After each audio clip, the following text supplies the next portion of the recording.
escuchan ya? Buen día, ¿me escuchan? Buen día, doctor, sí. Buen día. Doctor, sí se lo escuchan. Bueno.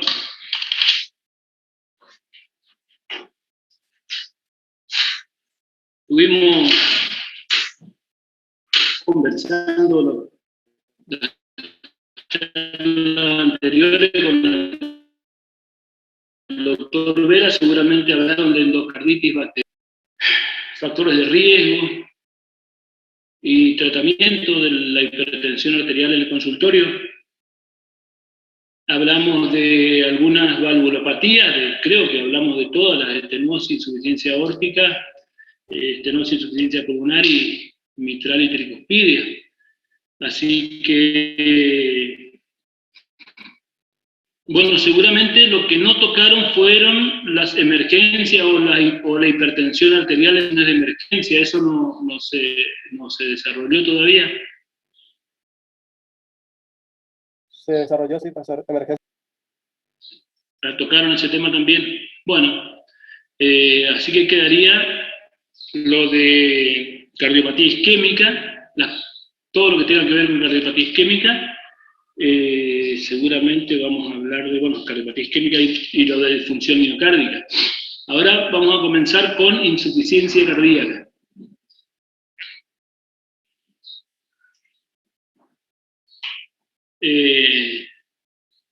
Bueno, seguramente todos ustedes a esta altura tienen una idea clara de cuál es la función del corazón. A ver, ¿qué pueden decir la función del corazón?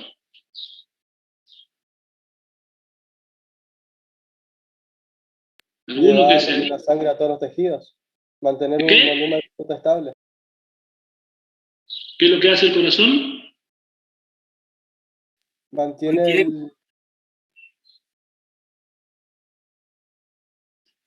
Mantiene una presión arterial estable.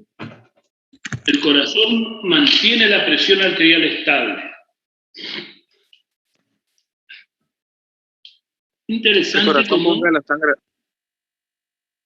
Interesante como idea conceptual de que el corazón mantiene la presión arterial estable. ¿De qué depende la presión? Mantiene la demanda metabólica. Mantiene la demanda, sí, metabólica del organismo. Bombea sangre para mantener el oxígeno y la demanda metabólica de todos los tejidos. Bombea sangre para mantener. Ahora yo me quedé pegado con alguien que dijo mantiene la presión arterial. ¿De qué depende la presión arterial? Del débito cardíaco y de la resistencia vascular periférica. Bien, del débito cardíaco y de la resistencia vascular periférica. O sea que en algún punto el corazón mantiene la presión arterial estable. Es interesante, ¿no? Bueno, ¿y cuál es otra de las funciones del corazón? Mantiene el gasto cardíaco. Mantener un gasto cardíaco. Un gasto cardíaco. Que sea adecuado a las demandas metabólicas del organismo. Mantener un gasto cardíaco adecuado a las demandas metabólicas del organismo. ¿Y de qué depende el gasto cardíaco? Del volumen sistólico y de la frecuencia cardíaca. Volumen sistólico y de la frecuencia cardíaca. Muy bien. ¿Y el volumen sistólico de qué depende? De la contractilidad, la precarga y poscarga. De la contractilidad, precarga y poscarga. Nos estamos entendiendo. Sí, me gusta. Entonces, es decir, que el corazón tiene como función mantener un gasto cardíaco adecuado a las demandas metabólicas del organismo. ¿No es cierto? Así, como concepto funcional del corazón, eso es lo que tenemos que decir. Y después ahí tenemos que analizar algunas otras variables o algunos otros parámetros para entrar a analizar un poquitito más en profundidad, ¿no?, lo que es la función miocárdica. Entonces, y habíamos hablado de digamos, de qué es lo que es, por ejemplo, el volumen minuto. Dijimos que el volumen minuto era volumen sistólico por frecuencia cardíaca. El volumen sistólico tenía a su vez algunos determinantes, que eran la precarga, contractilidad y poscarga. Ahora, este concepto de fracción de eyección, ¿no? Este es el porcentaje del volumen que el ventrículo izquierdo bombea justo antes de la contracción. La fracción de eyección normal es por arriba del 60%. ¿Sí? Ahora, esto es un parámetro funcional, ¿sí?, que siempre tenemos que tener presente porque por debajo de determinada fracción de eyección hablamos de fracción de eyección disminuida. Y por encima de eso, fracción de eyección conservada, ¿no? El volumen telediastólico, que es uno de los parámetros o de los determinantes de función, sería la precarga, volumen del ventrículo al final de la diástole, que es 110, 120 mililitros, parámetro de fisiología pura, ¿no? El volumen telesistólico es el volumen después que el ventrículo termina de contraerse, ¿no? Y es de 40 a 60 mililitros, o sea que sí. Esto es el volumen de fin de diástole y este es el volumen de fin de sístole. Hablamos que el volumen sistólico es justo la diferencia entre estos dos, ¿no? Que serían más o menos 70 mililitros. ¿Y el volumen sistólico? ¿Eh? Sería el volumen sistólico. Eso, que el volumen sistólico es el volumen de sangre eyectado por el ventrículo en cada contracción cardíaca, en cada ciclo cardíaco, si uno quiere, ¿no? Y después tenemos, fíjense ustedes, que el gasto cardíaco es igual volumen sistólico, que habíamos dicho nosotros, por frecuencia cardíaca. ¿Sí? El gasto cardíaco es más o menos 4.500, 5.000 mililitros. Estamos hasta acá, creo que estamos más o menos de acuerdo. Ahora, vamos con todos estos parámetros, ¿no? Y esto habíamos dicho, los determinantes del gasto son la frecuencia, la precarga, la poscarga y la contractilidad. Por supuesto, cada uno de ellos tiene sus variables. Y fíjense ustedes que en la precarga lo que importa es la ley de Frank-Starling. ¿Se acuerdan ustedes que de acuerdo a determinada longitud de la fibra, ¿sí?, cuando la fibra se va aumentando de longitud, la fuerza y la velocidad de contracción aumenta? Por supuesto que también al aumentar la fuerza y la velocidad de construcción aumenta el consumo de oxígeno. O sea, en algún punto en el Frank-Starling, ¿sí?, está determinado por un aumento del consumo de oxígeno, también no produce un consumo de oxígeno. La poscarga fundamentalmente va a estar relacionado con la ley de Laplace, o sea, con la longitud de la fibra, fundamental. Por supuesto que estos mecanismos tienen su límite, y es justamente cuando se superan estos límites donde comienzan a haber algún trastorno fundamentalmente en la contractilidad, en la precarga o en la contractilidad o en la poscarga. Bueno, la contractilidad va a depender, o el inotropismo, depende de la masa contráctil y de algunos determinantes iónicos fundamentalmente que tienen que ver con la fuerza, con el acoplamiento, excitación, contracción, ¿no? El pH, la cantidad de calcio, que a partir de eso disminuye determinados iones y va a disminuir la fuerza y por supuesto la fuerza y la velocidad, y por lo tanto también va a disminuir el volumen sistólico. Por frecuencia cardíaca, gasto cardíaco. Gasto cardíaco, resistencia periférica determinan la presión arterial, que son las variables fisiológicas que habíamos conversado. Bueno, ¿a qué le llamamos corazón suficiente? Un corazón suficiente es aquel que posee una contractilidad normal, mantiene en reposo o aumenta el volumen sistólico, o volumen eyectado, ante esfuerzo con presiones de llenado normal. Es decir, no necesariamente, y esto es un detalle fisiológico que tenemos que tener presente, porque el corazón con insuficiencia cardíaca o con suficiencia cardíaca lo que hace es aumentar el volumen minuto de acuerdo a las necesidades, pero no lo hace a expensa de un aumento de las presiones de llenado, es decir, no lo hace a expensa de un aumento de estos parámetros para que aumente el Frank-Starling, simplemente aumenta sin que aumente las presiones. Bueno, mantiene en reposo o aumenta la fracción de eyección ante esfuerzo, con presiones de llenado normal.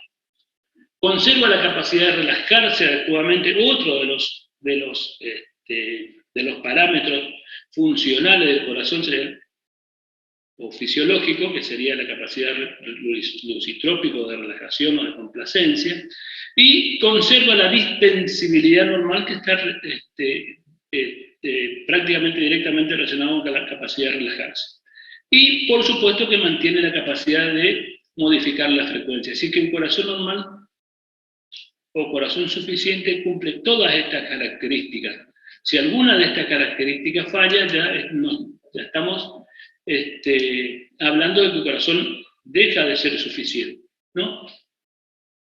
Bueno, ¿y qué pasa cuando el corazón deja de ser suficiente? Bueno, aparecen una serie de modificaciones fisiopatológicas sistémicas que son las que se ponen en marcha para tratar de mejorar el aporte de oxígeno a los tejidos, porque lo que se condiciona fundamentalmente cuando hay insuficiencia cardíaca es una disminución del volumen minuto, ¿no? O el corazón es incapaz de mantener el volumen minuto adecuado para las necesidades metabólicas del organismo, o que sí lo hace, porque ahí está ese otro concepto, o que sí lo hace a expensa de un aumento de las presiones de llenado. Y ahora vamos a ver por qué hago hincapié en estas dos partes del concepto. Después vamos a ir mirando, pero esto es lo que tenemos que tener presente, ¿no? ¿Qué pasa cuando comienza a disminuir el volumen sistólico o cuando comienza a haber algún trastorno en la contractilidad o en la relajación?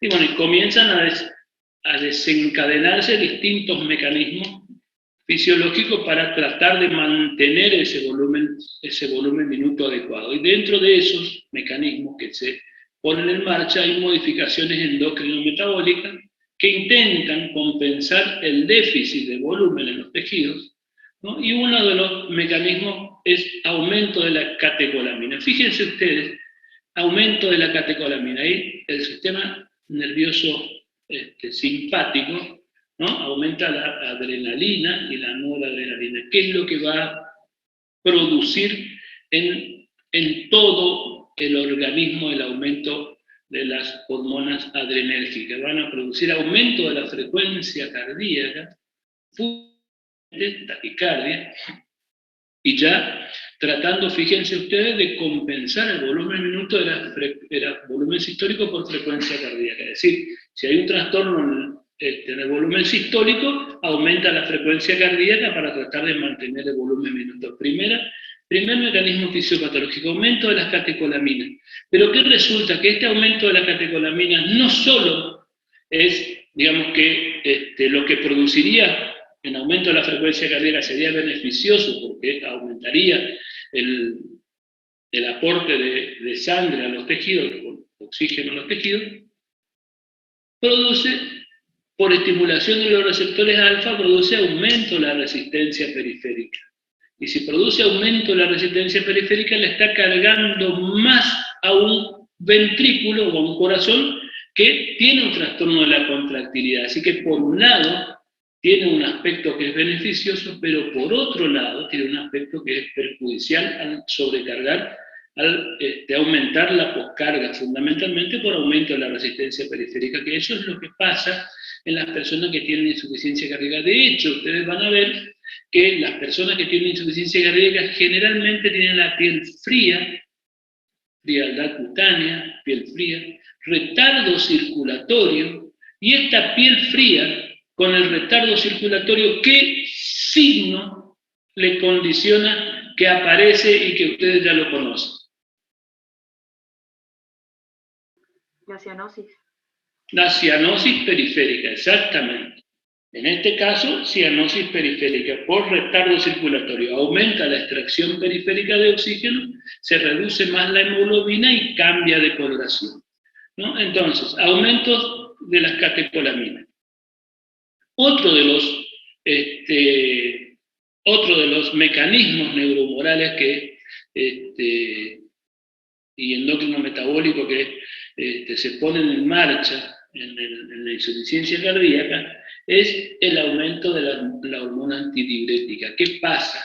al disminuir el flujo de sangre, ¿no?, al cerebro, el cerebro interpreta como que falta volumen, entonces aumenta la hormona antidiurética, la ADH, y disminuye, ¿no?, por su efecto en los túbulos renales, ¿no?, disminuye la diuresis. Hay más reabsorción de sodio y reabsorción de agua para aumentar el volumen. Eso, por un lado, hace que aumente el volumen, pero también hace que aumente la precarga cardíaca y, por lo tanto, uno de los mecanismos que influye en la longitud de la fibra en el Starling, pero también traduce en aumento de presiones retrógradas, es decir, aumento de la antidiurética. El otro mecanismo que también se pone en marcha en la insuficiencia cardíaca cuando hay disminución de la contractilidad es estimulación del sistema renina-angiotensina-aldosterona. Bueno, esto es, digamos, estas tres cosas más, la liberación de los péptidos natriuréticos, son los mecanismos fisiopatológicos que se ponen en marcha para tratar de mantener el volumen minuto adecuado y adecuar las perfusiones orgánicas, fundamentalmente, ¿no?, de los órganos que son vitales. ¿Y qué es lo que pasa con el sistema renina-angiotensina? Ustedes conocen que una vez que hay poco flujo de sangre hay una porción del riñón que se llama, ¿ustedes saben cómo se llama, donde se secreta la renina? La mácula densa. Mácula densa, eso, la mácula densa que está en la arteriola aferente, pegadito de la arteriola aferente renal. Cuando disminuye la perfusión, en la célula mácula densa lo perciben como, por supuesto, como disminución de la perfusión y se produce la secreción de renina. Este aumento de la secreción de renina actúa sobre una prohormona que anda circulando, que se llama angiotensinógeno, transformando la angiotensina 1, que en los tejidos se transforma en angiotensina 2. Angiotensina 2 es un vasoconstrictor periférico para mejorar la perfusión renal, vasoconstrictor periférico, aumenta la perfusión renal. Y había otra hormona que también producía vasoconstricción, o sea que ya tenemos vasoconstricción por dos mecanismos, por mecanismo adrenérgico y aldosterona, y angiotensina 2, que también, y por supuesto que además de eso aumenta la resistencia periférica, ¿no? Y esto actúa renina-angiotensina aldosterona, ¿no? La aldosterona en el riñón produce de vuelta retención de sodio y agua para aumentar el volumen sistólico.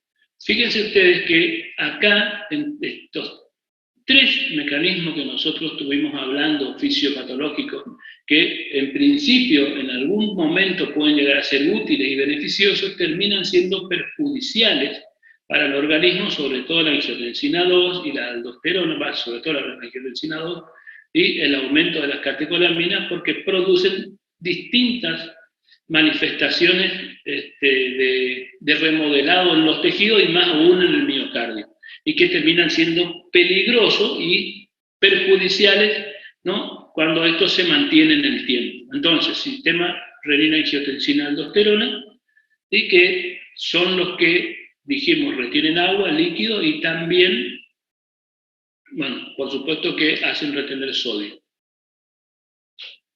Y produce un estado, porque lo mismo que la hipovolemia o que la pérdida de líquido, un estado de hiperaldosteronismo secundario, se llama porque aumenta la angiotensina y aldosterona. Y después tenemos el otro péptido, el péptido natriurético, ¿sí?, que también esto se libera a nivel auricular, que es fundamentalmente para la retención. Los mecanismos de compensación a largo de miocárdico, digamos, a largo plazo, el mecanismo de Starling, ya dijimos de qué se trataba, y activación de los sistemas neuromorales, que es lo que estamos describiendo recién. Y a corto plazo, el remodelado cardíaco, que casi tiene que ver el sistema renina-angiotensina-aldosterona, ¿no? Y los ventriculares que tratan de compensar la sobrecarga hemodinámica por medio de la hipertrofia. Esa hipertrofia, cuando hay sobrecarga de presión, concéntrica o hipertrofia excéntrica cuando hay sobrecarga de volumen. Entonces, ¿por qué aparece la lesión miocárdica? ¿No? O el problema de contractilidad miocárdica. Y el problema de contractilidad miocárdica aparece ¿cuándo le parece a usted que puede aparecer?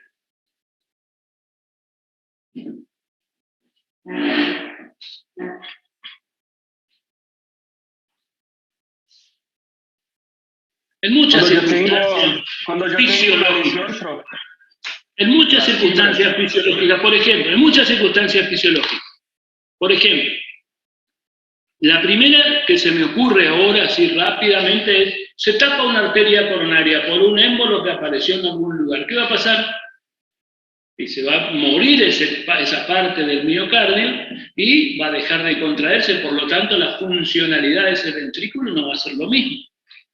Es decir, una enfermedad coronaria, una cardiopatía isquémica, por cualquier cosa, de cualquier tipo. Eso puede ser una. La otra es que, si ustedes se ponen a pensar, la insuficiencia cardíaca no es algo que aparece de un momento a otro. No es que el corazón dejó de funcionar hoy. ¿Por qué? Porque se le ocurrió, porque no. Deja de funcionar porque comienza a tener trastornos funcionales porque resulta que pasó 30, 40 o 50 años siendo agredido por una noxa, ¿sí? Y que todos los mecanismos fisiológicos y fisiopatológicos para tratar de proteger y compensar ya han sido agotados. Entonces aparece el trastorno de la contractilidad, es decir, la lesión miocárdica. Entonces, como primer concepto, fíjense ustedes que cuando nosotros hablábamos de estenosis aórtica, o cuando el doctor le hablaba de hipertensión arterial. O Chagas, ¿Me escucha? Chagas también. Esa es otra cosa. Vamos a mirar después el aspecto del Chagas y otro tipo de enfermedad. Entonces, todas las condiciones clínicas, orgánicas de los individuos que puedan tener o que afecten directa o indirectamente al corazón, van a terminar en algún momento evolutivo con un trastorno de la contractilidad miocárdica, o sea, con insuficiencia cardíaca. ¿No? Entonces, la insuficiencia cardíaca no aparece porque sí. Primer concepto que tenemos que tener, además de los primeros que eran de la función miocárdica, los determinantes de la función cardíaca, los mecanismos de compensación. Es decir, la insuficiencia cardíaca es un gran síndrome que aparece tardíamente en la evolución de las enfermedades cardíacas o de las cardiopatías. ¿Sí? Cuando aparece el trastorno de contractilidad en el miocardio, más del 90% de las veces la enfermedad primaria, la que llevó a la insuficiencia, al trastorno de función, ya tiene afectando al individuo más de 20 o 30 años. Póngase a pensar hipertensión arterial.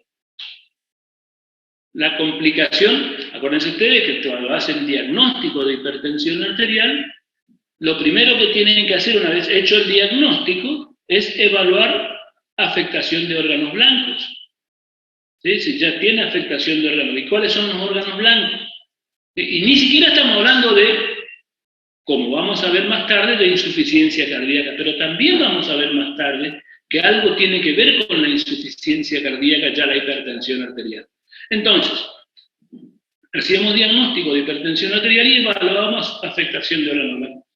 ¿Cuáles son los órganos blancos? Riñón, proteinuria, fundamentalmente, hay que evaluar microalbuminuria, proteinuria selectiva. En retina, la retinopatía hipertensiva, ¿sí? Miocardio, en el miocardio, la hipertrofia ventricular izquierda. Es decir, si tiene hipertrofia ventricular izquierda, independientemente de la cifra de presión arterial que nosotros le encontramos, es decir, 140-90, tiene 140-90. Y le controlamos y tiene 140-90. ¿Cómo clasificarían a ustedes a este hipertenso?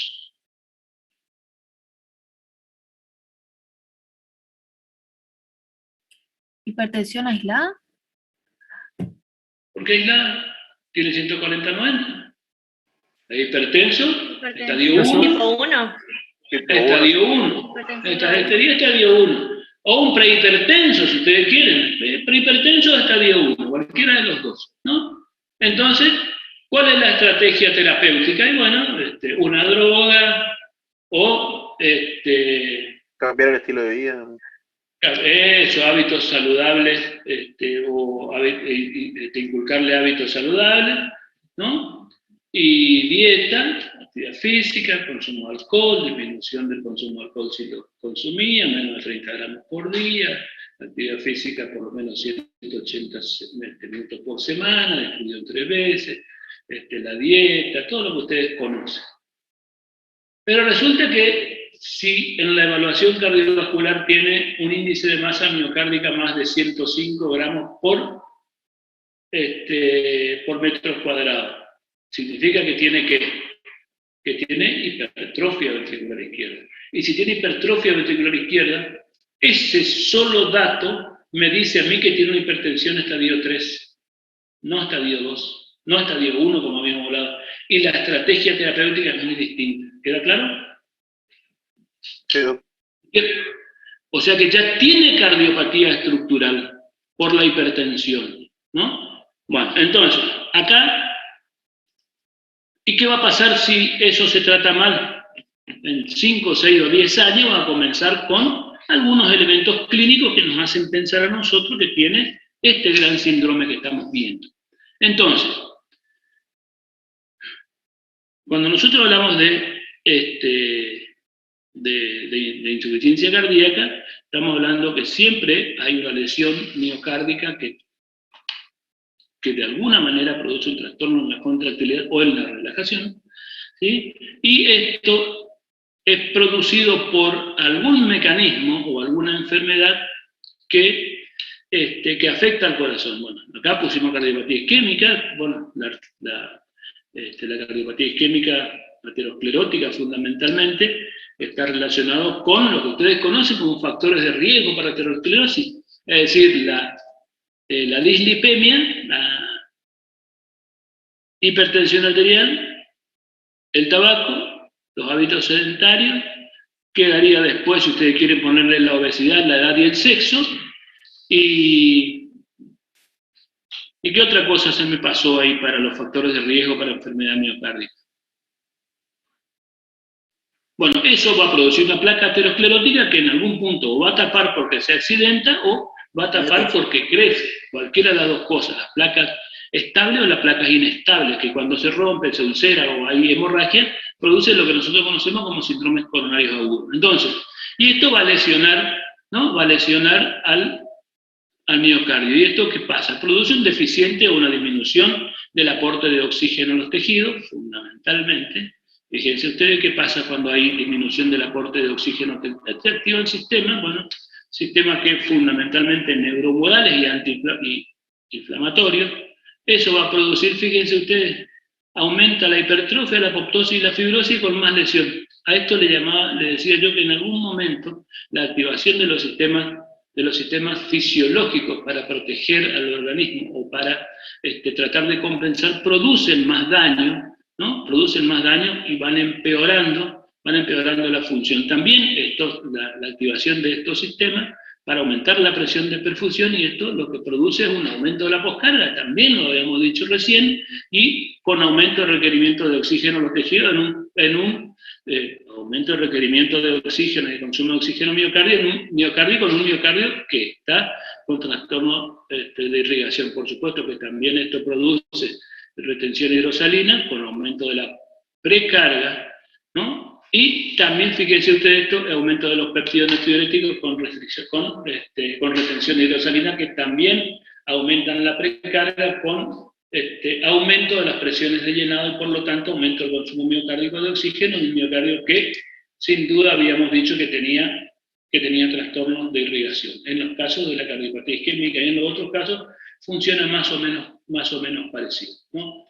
Bueno, también hablando de los otros sistemas, digamos, por ejemplo, la reducción del gasto cardíaco, ¿qué es lo que puede pasar? Bueno, activa el sistema nervioso simpático, vasoconstricción, habíamos dicho en forma directa esto, sistema nervioso simpático, vasoconstricción. Esto también puede hacer, fíjense ustedes, que las presiones de llenado cardíaco sean altas. Estas presiones de llenado cardíaco, que son altas con la activación del sistema nervioso simpático, y la disminución del gasto cardíaco, secreción de renina, angiotensina y aldosterona, angiotensina 1, angiotensina 2 y aldosterona, que producen también, ¿no?, el remodelado cardíaco y retención de agua y sodio. Todos estos mecanismos van, de alguna manera, en principio sirven para compensar cierto grado de disminución del flujo o de hipoxia, digamos, de hipoxia isquémica en los tejidos, pero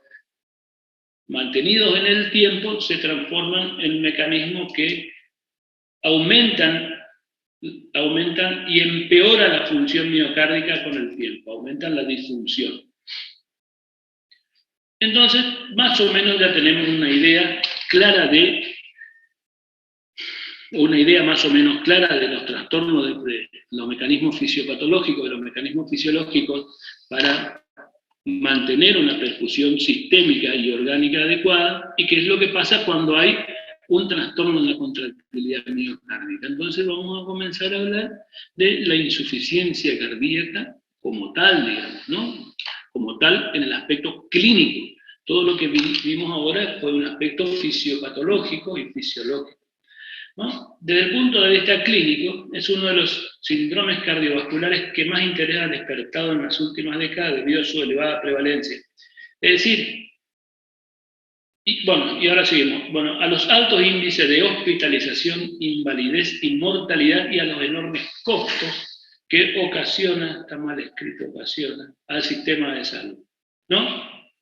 Ya me van a criticar. Si ustedes encuentran algo que no está bien, avísenme, así yo después corrijo, porque si no después, mira la doctora Sosa, le dice, ¿cómo vas a escribir esto así?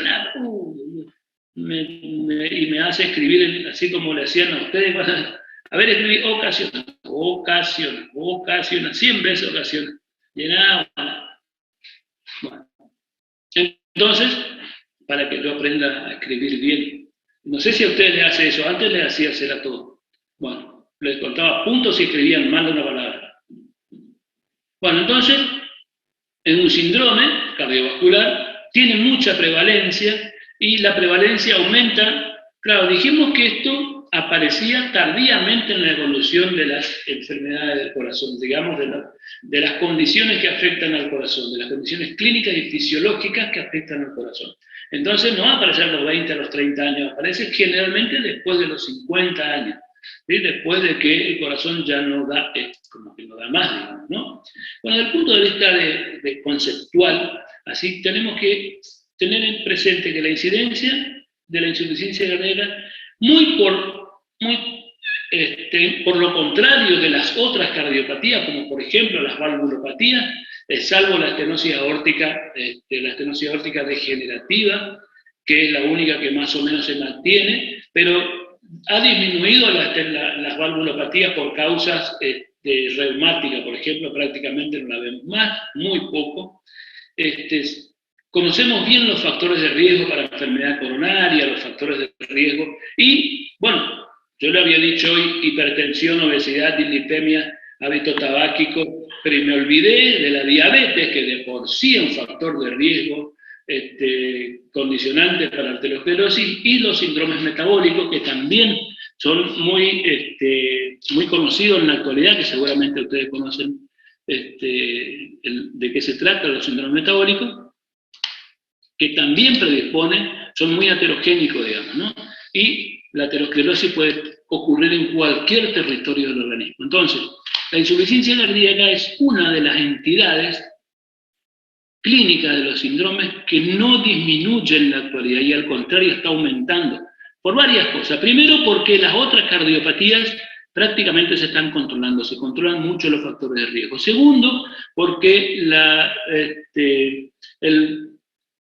digamos que el promedio de vida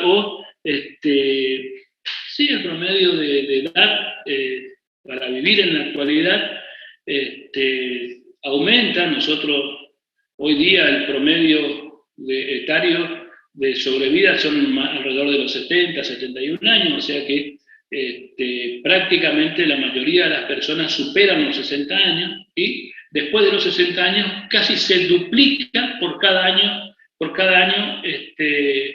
que va pasando, se duplica la probabilidad de tener insuficiencia cardíaca, es decir, por el aumento de la sobrevida. En segundo lugar, porque se tratan más y la mortalidad por otras cardiopatías disminuyó mucho la mortalidad por cardiopatía isquémica, disminuyó mucho la mortalidad por las miocardiopatías, disminuye mucho la mortalidad. Bueno, y se conoce el manejo de los factores de riesgo. Entonces, la edad de la población aumenta y por lo tanto aumenta también la probabilidad de tener insuficiencia cardíaca. ¿Sí? Está en aumento por el envejecimiento progresivo de la población, incremento de la sobrevida y prevalencia de los factores de riesgo, bueno, mayor supervivencia de los pacientes con cardiopatía isquémica, hipertensión e insuficiencia cardíaca. Fíjense ustedes que la prevalencia en mayores de 40 años es 1% y se multiplica por 2 por cada década que va aumentando por arriba de los 40.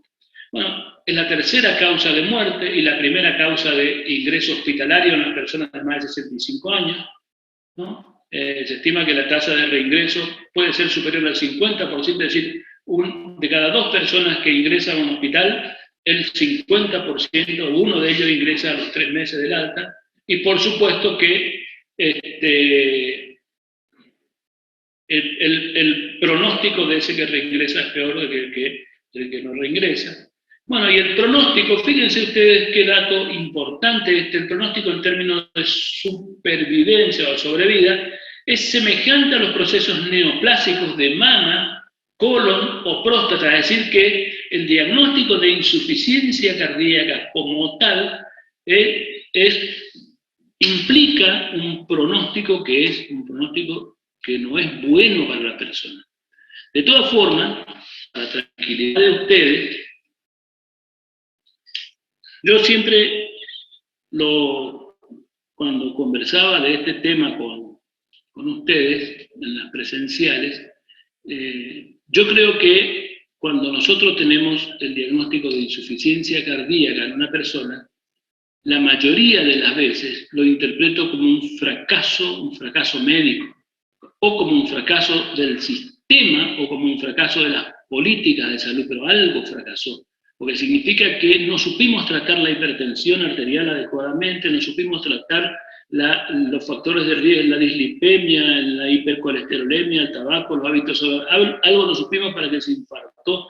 Digamos que no pudimos erradicar la bichuca, por ejemplo, para que desaparezca el mal de Chagas, por ejemplo. Sí hay algunas cardiopatías que por supuesto, algunas miocardiopatías, que por supuesto eso no tiene poco que ver el sistema de salud, pero son las mínimas, las menores, digamos, las miocardiopatías familiares o las hipertróficas, pero son las que menos afectan. De todas formas, uno debe interpretar así cosas de no tratar de ser un genio en el tratamiento de la insuficiencia cardíaca, porque significa que ya llegamos tarde a todo. Tenemos que tratar de intervenir con las políticas de salud y con el manejo médico 20 o 30 años antes para que esto se prolongue en el tiempo y la persona muera de otra cosa y no por el problema del corazón. Es decir, fíjense ustedes la mortalidad global del 50% a los 4 años y más del 50% con insuficiencia cardíaca severa en el plazo de un año.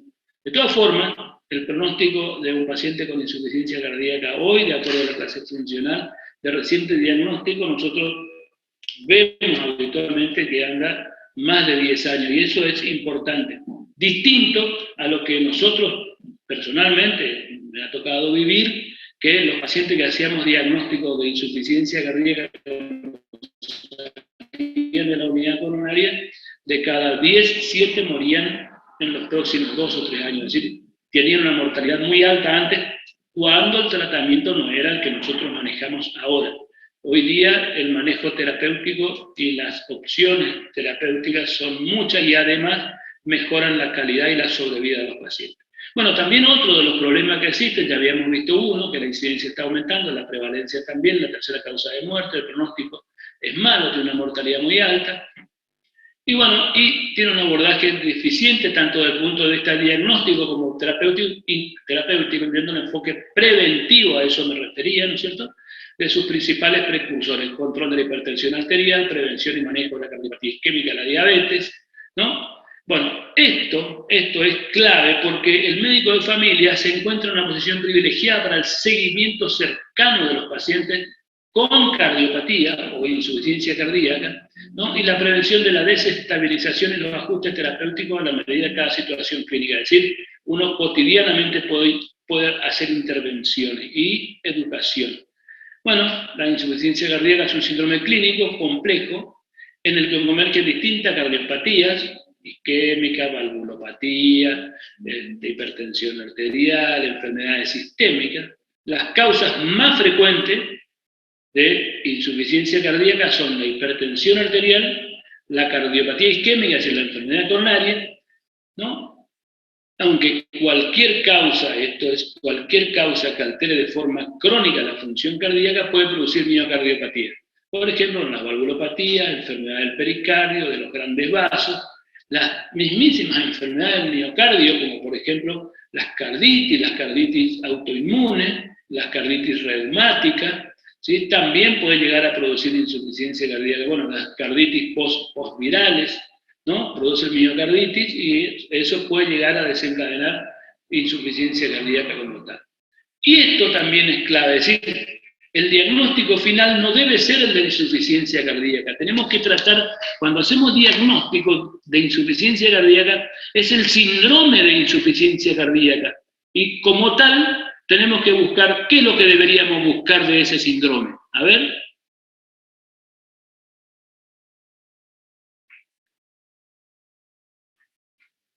¿Quién me define síndrome? Eso, hay que buscar la causa. Síndrome es un conjunto de signos y síntomas que tiene varias causas. Tenemos que buscar la causa para ver que si tratando la causa podemos mejorar el síndrome. Bueno, acá hay una serie de términos que a mí me interesaría que ustedes conozcan, que tengan claro, porque si no nos confundimos mucho. El diagnóstico y evaluación de la insuficiencia cardíaca crónica, definición y terminología de uso frecuente, ¿no? Es un síndrome clínico que responde a una falla de la función de bomba del corazón, definida como la incapacidad de mantener adecuadamente la circulación, un volumen minuto, acorde a las necesidades metabólicas del organismo, en reposo y esfuerzo, a pesar de las condiciones de llenado adecuadas. O que si lo hace a expensas de elevación de la presión en el llenado. Este es el concepto, dicho algunas palabras distintas, pero el significado es lo mismo, ¿no?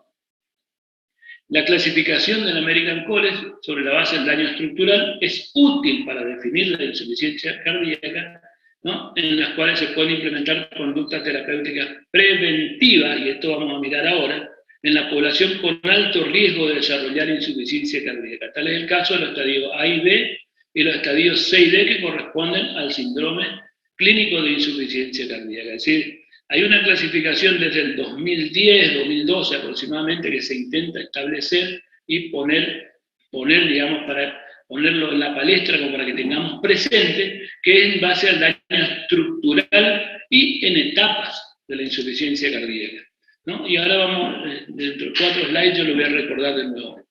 Bueno, y acá tenemos un aspecto de insuficiencia cardíaca que es la crónica, que es el síndrome que habíamos hablado, ¿no?, desde el punto de vista funcional, en la capacidad del corazón de mantener un volumen minuto de acuerdo a las necesidades orgánicas, o que si lo hace a expensas del aumento de las presiones de llenado. Eso es insuficiencia cardíaca, digamos, ¿no? Insuficiencia cardíaca avanzada, que es, bueno, como un cuadro clínico que se caracteriza por la persistencia de síntomas de insuficiencia cardíaca, o sea, estadio 3 o 4 de ISNEA, o de la clasificación de la New York Heart Association, a pesar del tratamiento optimizado, ¿no?, optimizado y completo, recomendado según las guías. Es decir, tiene que tener diurético, inhibidor de la enzima convertidora de angiotensina VARA2, inhibidor de la neprilicina, ¿no?, de la neprilicina como el sacubrintilo, el receptor de la angiotensina 2, ¿no?, un antialdosterona y beta bloqueante. Es decir, tiene que tener todo esta medicación a dosis óptima en un paciente con deterioro grave de la función ventricular, ¿no? Esta definición implica un muy mal pronóstico, es decir, cuando está con todas las drogas para el manejo de la insuficiencia cardíaca, entonces se habla de insuficiencia cardíaca avanzada. Por supuesto que en este caso implica muy mal pronóstico, es decir, un riesgo de muerte anual de aproximadamente 35%. Después tenemos esto que algunos llaman clasificación, si ustedes quieren, o puede ser una clasificación, porque algunos del punto de vista clínico dicen, o funcional, dice que tenemos una insuficiencia cardíaca con fracción de eyección reducida. Esta era la que antiguamente se conocía, ahora más adelante vamos a tratar de discutir, la que se conocía como insuficiencia cardíaca sistólica, es decir, un problema sistólico en la contractilidad, ¿no? Estos son los que tienen una fracción de eyección menos de 40%. Después tenemos los pacientes que tienen insuficiencia cardíaca con fracción de eyección conservada, a quienes presentan una fracción de eyección de más del 50%. Después quedan, esto es una clasificación de, si ustedes se acuerdan, esto, más de 40, menos de 40, ya es suficiente, pero acuérdense que también podemos diferenciar con fracción de eyección limítrofe entre 40 y 49, lo podemos considerar de acuerdo a la patología en la que produzco la insuficiencia cardíaca, con fracción de eyección disminuida o aumentada. Esto no va a ser desde el punto de vista práctico, ¿sí? Nada que, ni académico para ustedes, nada que venga a hacerle salir mal en un examen porque no conocen específicamente esto. Pero esta clasificación, este ítem de la clasificación insuficiencia cardíaca con fracción de eyección mejorada, esto se ve mucho en la práctica clínica, es decir, cuando nosotros le hacemos el diagnóstico de síndrome clínico de insuficiencia cardíaca, le hacemos la ecografía, tiene una fracción de eyección del 28%. Le damos el tratamiento adecuado, a los 3 meses controlamos, tiene 42%, y después tiene 48%. Y bueno, mejoró. A esto se lo llaman insuficiencia cardíaca con fracción de eyección mejorada o recuperada también algunos. Es decir, aquellos que cuando se hicieron el diagnóstico tenían fracción de eyección por debajo del 40%, y después llegaron a más del 40%. ¿Quedó claro esto? Bueno, y después ahora vamos a tratar de desarrollar más adelante, la utilización de términos como insuficiencia cardíaca izquierda o derecha se refiere a la predominancia de signos o síntomas, o a ambos, de congestión pulmonar o sistémica, y no necesariamente indican un deterioro predominante de alguno de los ventrículos. Antiguamente se discutía mucho acerca de esto, pero en la bibliografía ustedes van a encontrar signos o síntomas anterógrados de disfunción ventricular izquierda, y síntomas anterógrados de función ventricular izquierda. ¿Cuál puede ser? Frialdad de piel, retardo circulatorio, vasoconstricción, palidez, astenia, somnolencia si quieren, todo bajo gasto. Oliguria, todo bajo gasto. Y después, ¿qué más? Anterógrado. Y tiene oliguria. ¿Puede tener oliguria? ¿Qué otro síntoma o qué otro signo más puede ser? Y el edema puede ser también como un reflejo anterógrado, si ustedes lo explican bien. ¿Está? ¿Y qué otro más? Y ya estamos con casi todo. Y del ventrículo izquierdo. Y retrógrado del ventrículo izquierdo, todo lo que tenga que ver con congestión pulmonar, es decir, Rale en las dos bases, intolerancia al decúbito, ortopnea, ¿sí? Blentopnea, es decir, todo elemento que signifique congestión retrógrada del ventrículo izquierdo, ¿no? Anterógrada del ventrículo derecho, y bueno, también puede ser síncope, puede ser disnea, ¿no? Y retrógrada del ventrículo derecho, y podemos hablar de ingurgitación yugular, podemos hablar de hepatomegalia, citis, edema de miembros inferiores. ¿Vieron? Que no va a cambiar, pero de todas formas, cuando ustedes ven un paciente con insuficiencia cardíaca, lo predominante, lo que tenemos que ver es el gasto anterógrado del ventrículo izquierdo, es decir, el gasto cardíaco o la perfusión sistémica y los signos de congestión pulmonar, que son las dos cosas que nos terminan matando, si se quiere. Bueno, después tenemos otros términos como insuficiencia cardíaca de bajo o alto gasto, anterógrada o retrógrada, bueno, de acuerdo a cómo predominaban, qué síntomas y signos predominaban, ¿no? Entre otros, intentan describir una situación fisiopatológica de utilidad clínica, de utilidad clínica cuestionada, bueno, cuyo empleo no está claramente justificado. Allí, esto ustedes van a leer en la mayoría de las guías actuales, este tipo de concepto, digamos, respecto a las clasificaciones estas antiguas. En algún slide más adelante les traje como para que vaya quedando, por lo menos para que tengan una idea y que no es del todo inútil, digamos, para algo les va a servir. Bueno, y esta es la clasificación por estadio que te lo decía de la insuficiencia cardíaca, estadio A, B, C y D. ¿Quiénes son los que están en estadio A? Son aquellos pacientes que tienen alto riesgo de desarrollar insuficiencia cardíaca debido a la presencia de condiciones que se asocian firmemente o fuertemente con el desarrollo de insuficiencia cardíaca.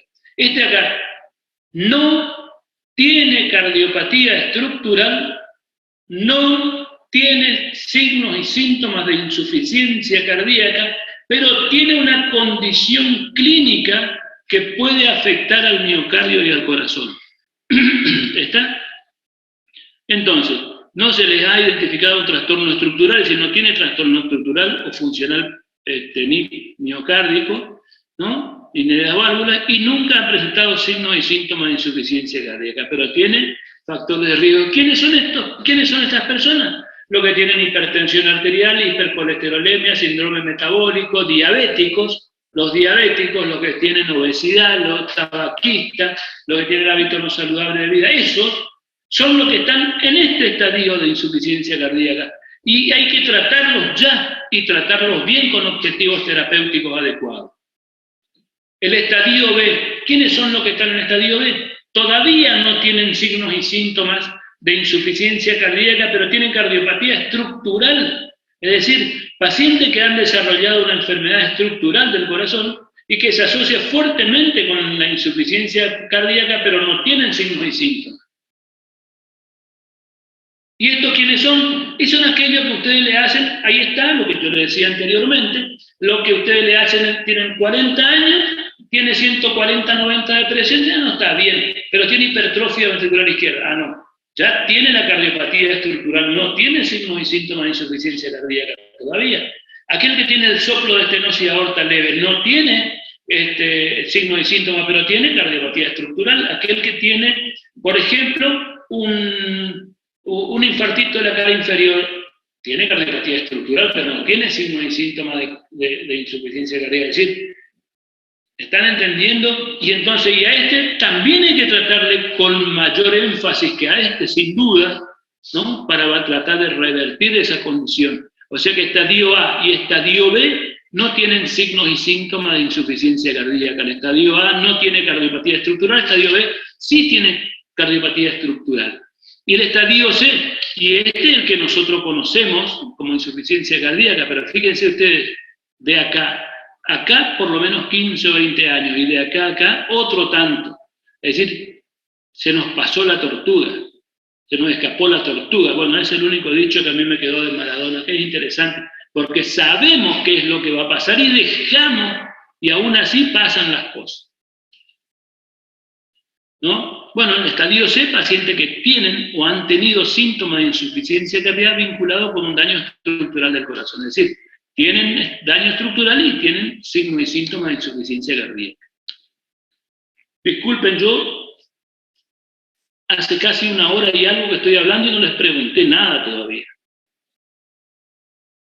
¿Estoy siendo claro hasta ahora? Sí, doctor. Sí, doctor. Y el estadio de... Bueno, y esta es la famosa insuficiencia cardíaca avanzada, que habíamos hablado recién, como concepto, con enfermedad avanzada del corazón, del que presentan síntomas marcados de insuficiencia cardíaca en reposo, a pesar del tratamiento farmacológico máximo que requieren, bueno, y requieren intervención especializada. Es decir, ¿avanzado sí, es lo mismo que descompensado, doctor? Perdón. No entiendo. ¿Avanzado es lo mismo que descompensado? ¿Quién es este que me pregunta esas cosas siempre y me complica la vida? Hola, ¿Quién? acaba de colgarse. Arce, acá estoy. ¿Quién? Arce, Sí, pero no te veo la cara. acá estoy, ya me va a ver. A ver, Quiero conocerte. ahí. Ah, ¿por qué me complicas la vida así? Vos dijiste si insuficiencia cardíaca avanzada, lo mismo que qué. Que descompensada. Le pregunto. Verá, para la persona que tiene, sí, pero para vos como médico, no. En realidad no es, porque la insuficiencia cardíaca descompensada, me dijiste, a esa también le llamamos nosotros reagudizada. ¿Sí? Eso es un paciente que tiene insuficiencia cardíaca en cualquiera de los estadios, pero clínicos, ahora lo vamos a ver, que de pronto incumple con algo. Por ejemplo, deja un medicamento o que aparece tiene una neumonía o se pone anémico o algo, y ese paciente que no tenía síntomas y signos de reposo y comienza a tener disnea, falta de aire o tornea, ese tiene una insuficiencia cardíaca, ese se descompensó.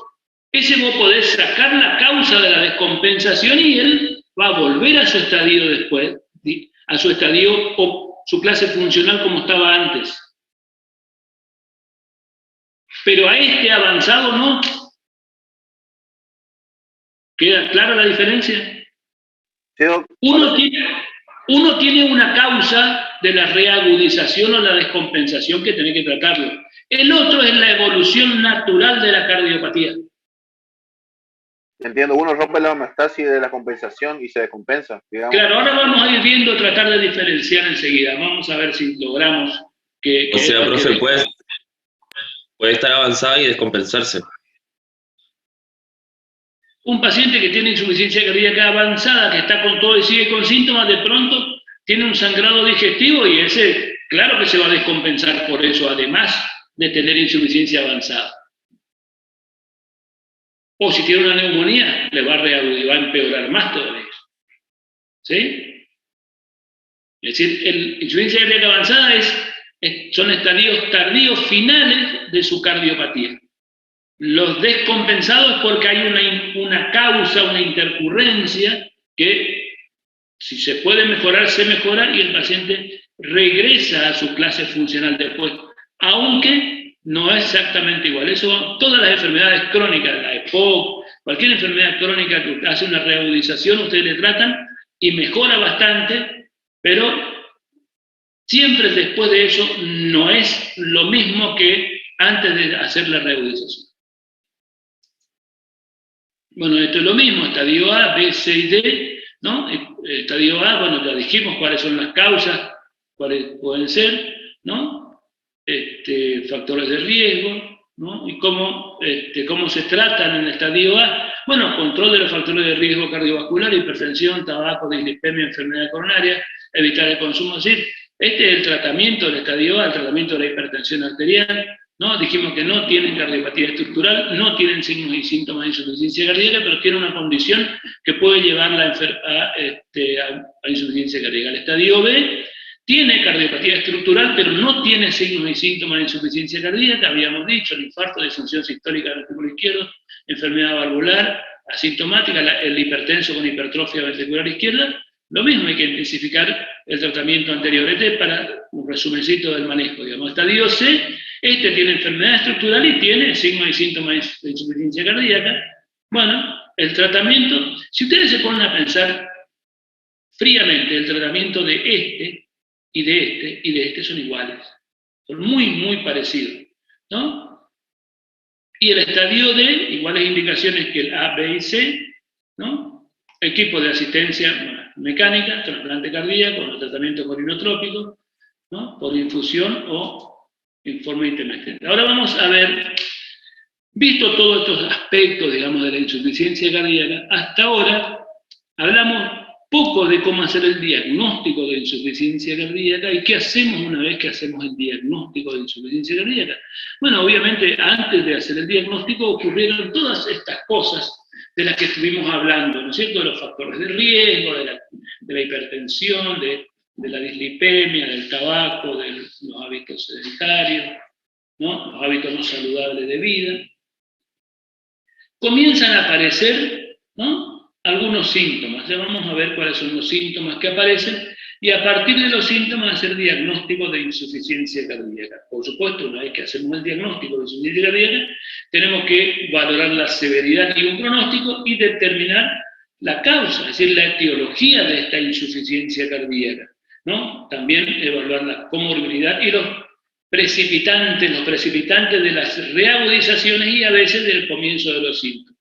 Por supuesto que hay que iniciar y mantener el tratamiento y hay que hacer un seguimiento y un manejo coordinado. Todo esto es lo que habitualmente hacemos. Bueno, concepto, síndrome clínico caracterizado por la presencia de síntomas de insuficiencia cardíaca, falta de aire, fatiga, tanto en reposo como durante el ejercicio, o signos de insuficiencia cardíaca, edema del tobillo, y evidencia objetiva, preferiblemente por eco, de un trastorno funcional del corazón, ¿no?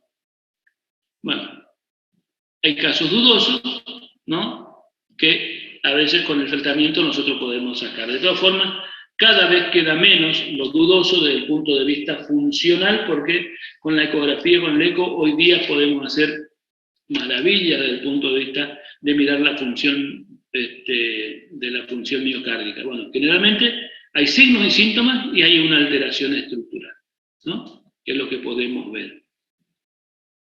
Bueno, sospecha de disfunción ventricular debido a signos y síntomas, vamos a ver. Sospecha de insuficiencia cardíaca debido a signos y síntomas. Y cómo estudiamos para ver fundamentalmente la causa, ¿no? Evaluar la presencia de enfermedad cardíaca mediante electro, radiografía de tórax, ¿no?, péptido natriurético, si es posible. Vemos, si tenemos resultados anormales, hay que buscar la causa, ¿no? Para digamos, por eco, por algún estudio nuclear, digamos, resonancia magnética, si tenemos disponibilidad, resultados normales, evaluar la etiología, grado de severidad, factor de precipitación y tipo de disfunción cardíaca. Por supuesto que si el resultado es normal, insuficiencia cardíaca o disfunción, poco probable. Si el resultado es normal, de vuelta es poco probable que tenga insuficiencia cardíaca. ¿Cuáles son los elementos clínicos o síntomas y signos para para sospechar el diagnóstico de insuficiencia cardíaca? Y acá nos vamos a encontrar con que la mayoría son signos y síntomas conocidos y que presentan también otras entidades clínicas como los problemas respiratorios, la EPOC, la EPIC. Es decir, tenemos signos de congestión pulmonar y de congestión venosa sistémica. ¿Cuáles son los signos de congestión pulmonar? Disnea de esfuerzo, disnea de reposo, ortopnea, disnea paroxística nocturna, tos nocturna, bueno, asma cardíaca o edema agudo de pulmón, lo pondría yo acá, es lo mismo, ¿no? Hemoptisis, de congestión venosa sistémica, edema de miembros inferiores, aumento de peso, distensión abdominal, oliguria, nicturia y síntomas gastrointestinales, bueno, anorexia, plenitud gástrica, ¿no? Fíjense ustedes, y este signo, la vendopnea, ¿no?, entre los signos congestivos más comunes. ¿Saben lo que es la vendopnea?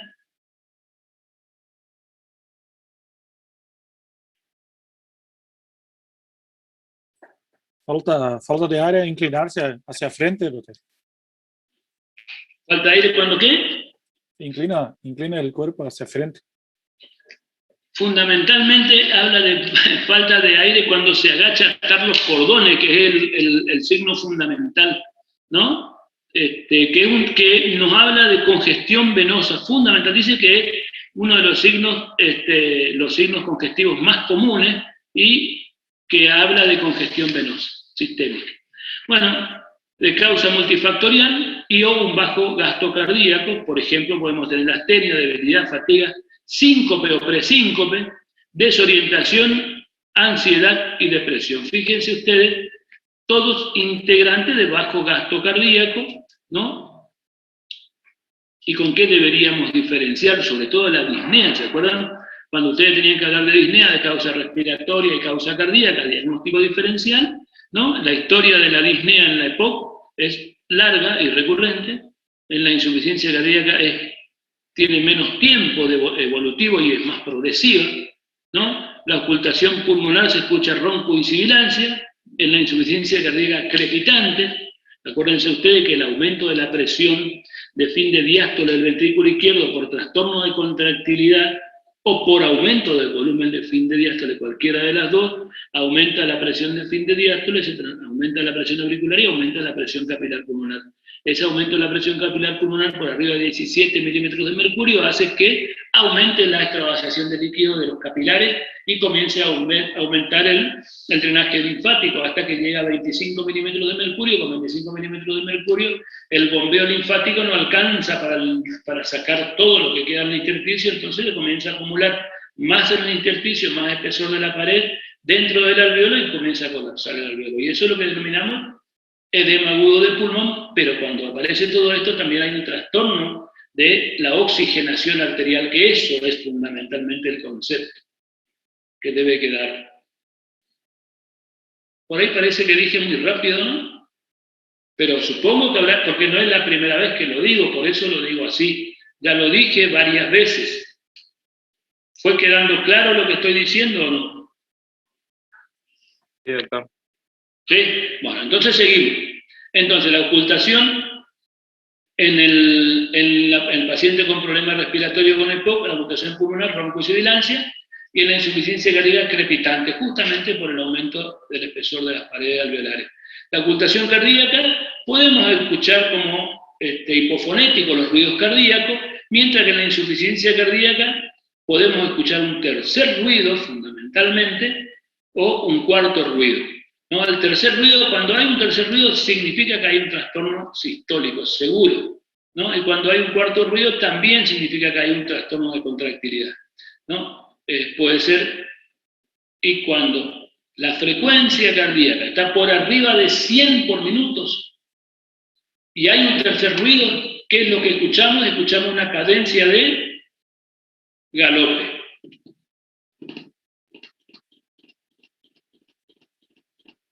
Que puede ser galope con S3 o con S4, ¿sí? Cuando S3 está más, el tercer ruido está pegadito al segundo ruido, y cuando a S4 el cuarto ruido está pegadito al primer ruido, ¿no? En la radiografía de tórax, ¿qué podemos ver? Bueno, en la EPOC, atrapamiento aéreo, pulmones hiperclaros, horizontalización de las costillas, diafragma aplanado, mediastino chico, mediastino angosto, perdón, ¿no? Y podemos tener signo de hipertensión pulmonar. La insuficiencia cardíaca, podemos tener cardiomegalia o signo de congestión intersticial y alveolar con redistribución de flujo, ¿no? Y en algunas circunstancias con ilios en ala de mariposa. El electrocardiograma que podemos obtener en el EPOC, bueno, la P pulmonar, ya habíamos visto, la P pulmonar. ¿Qué característica tiene la onda P pulmonar? Tiene una altura que mide más de 2.5 milímetros o 0.25 milivoltios. En D2, ¿no? Fundamentalmente.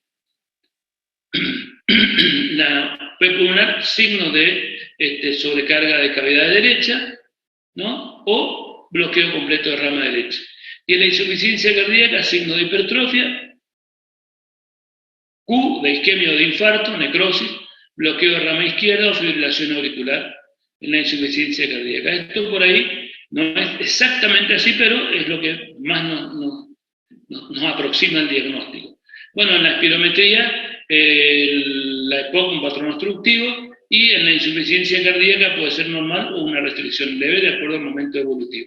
La respuesta a los diuréticos es francamente positiva. En la insuficiencia cardíaca no responden los diuréticos, a la disnea digo, y la respuesta a los broncodilatadores francamente positiva en la EPOC, mientras que en la insuficiencia cardíaca no tiene ningún efecto. Y bueno, diagnósticos diferenciales o situaciones que pueden presentar síntomas similares: obesidad, enfermedad pulmonar, pleura torácica, embolia de pulmón, insuficiencia venosa por los edemas fundamentalmente, algunos fármacos que producen retención de sodio, ¿no? Los calcio antagonistas producen edema de miembros inferiores, la hipoalbuminemia, los síndromes nefróticos, la desnutrición, la enfermedad hepática, o nefropatía significativa, pérdida de la proteína que puede producir edemas, con disnea, la depresión o ansiedad, astenia significativa, enfermedad tiroidea, o estenosis bilateral de la arteria renal como causa de los síntomas que pueden confundirlo con insuficiencia cardíaca. Metodología diagnóstica de la insuficiencia cardíaca. Entonces, se debe seguir una sistemática en el diagnóstico, evaluación y tratamiento de los pacientes, y el diagnóstico de insuficiencia cardíaca puede realizarse habitualmente mediante la anamnesis y el examen físico, porque es un síndrome. ¿Está?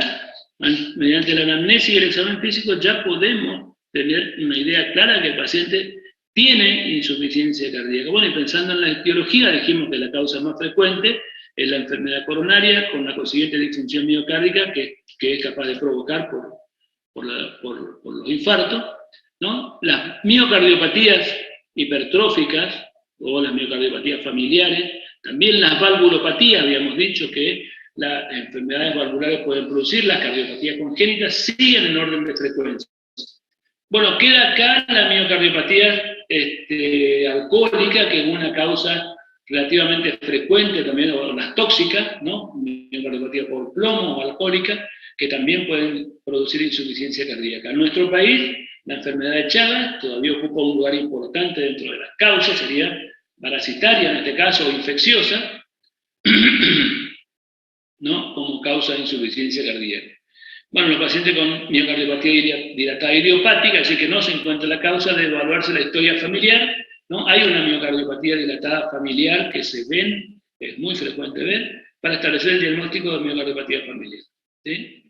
Y estos diagnósticos de causa. Y después tenemos los factores desencadenantes, ¿sí? No causan por sí solos insuficiencia cardíaca, pero pueden influir en pacientes previamente asintomáticos o como agravante en los pacientes sintomáticos, ¿no? Y acá tenemos lo que ustedes, desde el abandono terapéutico hasta el no cumplimiento del régimen higiénico dietético, o bueno, las intercurrencias, la embolia de pulmón, el neumotórax, las neumonías y las infecciones, las anemias, es decir, como causa de agravante de la insuficiencia cardíaca. Para hacer diagnóstico desde el punto de vista clínico, utilizamos estos desde hace unos años, que son los criterios de Framingham, para el diagnóstico clínico de insuficiencia cardíaca, ¿no? Y los cuales tenemos signos y síntomas mayores y menores, ¿no? Para el diagnóstico es necesaria la presencia de 2 criterios mayores, o bien uno mayor más 2 menores, ¿no? El criterio menor solo es válido si se excluyen otras causas, por ejemplo, de tos nocturna, de taquicardia, ¿sí? ¿Cuáles son los criterios mayores? Fíjense ustedes que cuando nosotros fuimos desarrollando el tema desde hace rato, ya fuimos diciendo cuáles eran los elementos clínicos y sintomáticos de la insuficiencia cardíaca. Disnea paroxística nocturna. La disnea paroxística nocturna, acuérdense ustedes que de noche, ¿qué es lo que pasa? Hay reabsorción de líquido de los edemas de miembros inferiores, con aumento de la llegada de sangre hacia un corazón que no está en condiciones de aumentar su volumen sistólico para que el volumen de fin de diástole sea adecuado con baja presión. Entonces, la llegada de mayor volumen sanguíneo durante el reposo nocturno, hace que el corazón comience a claudicar y a aumentar las presiones de llenado, y por lo tanto se siente mejor estando sentado. Disnea paroxística nocturna. Estertores crepitantes, congestión pulmonar, me habla de congestión pulmonar. Edema agudo de pulmón, que es todo el cortejo sintomático de descompensación de la insuficiencia cardíaca más una insuficiencia respiratoria agregada. En la radiografía de tórax, cardiomegalia, corazón grande. Tercer, ruido cardíaco, a la ocultación cardíaca, ingurgitación yugular a 45 grados, en la persona a 45 grados, aumento de la presión venosa central, si podemos medirle, ¿no? Reflujo hepatoyugular positivo, pérdida de peso de más de 4.5, de 4,5 kilos tras el tratamiento diurético de los criterios mayores. Con 2 criterios mayores ya es suficiente para hacer diagnóstico de insuficiencia cardíaca. Y les puedo asegurar que el 95% de los casos tenemos más de 2 siempre. Y dentro de los criterios menores, disnea de esfuerzo, edema de miembros inferiores, derrame pleural, hepatomegalia, tos nocturna y frecuencia cardíaca por arriba de 120 latidos por minuto en reposo y sin fiebre, ¿no? Es decir, para el diagnóstico, 2 criterios mayores o un criterio mayor más 2 menores, siempre que los criterios menores no tengan otra causa. Con eso hacemos diagnóstico de insuficiencia cardíaca. Criterio clínico, digamos. ¿Cómo se clasifica clínicamente, de acuerdo a la clase funcional, de la disnea, la insuficiencia cardíaca, clase 1, 2, 3, 4. Clase 1, sin limitación, el ejercicio físico normal no causa fatiga, disnea o palpitaciones indebidas, es decir, clase funcional 1, tolera actividades no habituales, ¿no? Disfunción ventricular izquierda asintomática. Clase funcional 2, ligera limitación en la actividad física, es decir, sin síntomas en reposo, la actividad física normal causa fatiga, palpitaciones, sería insuficiencia cardíaca leve.